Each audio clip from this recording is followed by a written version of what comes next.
Picture this. You are a CEO in 2026, Fortune 500 company.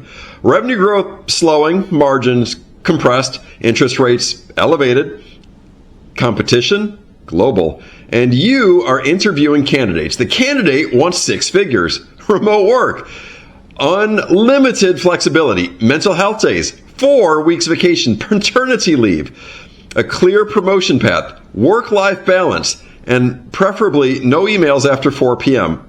One small problem. They have not produced a thing yet. Welcome to the modern labor market, a place where expectations have much faster inflated than productivity. Now, before everybody starts screaming in the comments, this isn't really a story about Gen Y, Millennials, or Gen Z. It is a story about incentives, because incentives explain everything. And for decades, schools told young people they were unique. Corporations told them to follow their passion. Social media told them they were a personal brand. And the labor market told them skills, experience, and performance would eventually matter. And guess what message stuck? The personal brand.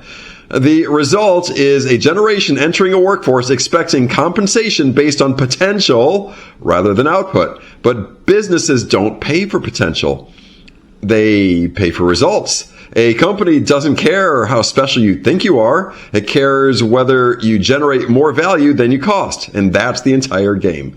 Yet many modern employees enter the workforce believing they should be compensated like scarce assets while performing work that's very fungible and highly replaceable. And that's not how markets work. Never has been, never will be. If 10,000 people can perform your job, you are not scarce. You are a commodity and replaceable. And commodities don't have pricing power. And the second issue is commitment. Historically, companies hired inexperienced workers and trained them. Workers accepted lower pay in exchange for learning valuable skills. Both sides invested, and today, that bargain has broken down. Employees expect rapid advancement. They expect to be paid like surgeons while doing the work of, pick your fungible asset. Employers expect immediate productivity. Nobody wants to invest. Everybody wants instant results on both sides. And the result is a workforce with less apprenticeship, less mentorship, less patience, and then comes the quiet quitting.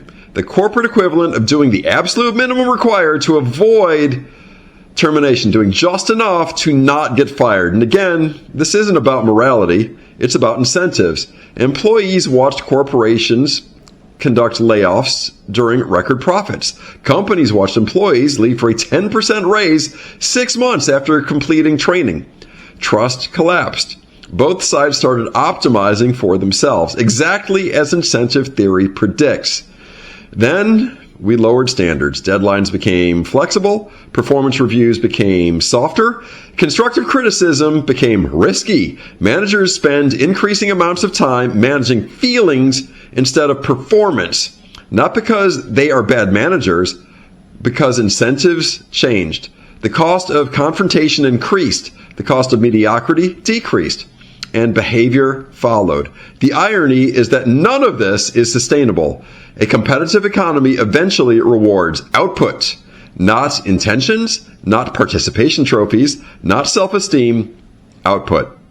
The engineer who solves problems, the salesperson who closes deals, the operator who executes, the entrepreneur who creates value. Markets are brutally indifferent. They don't care how hard somebody feels.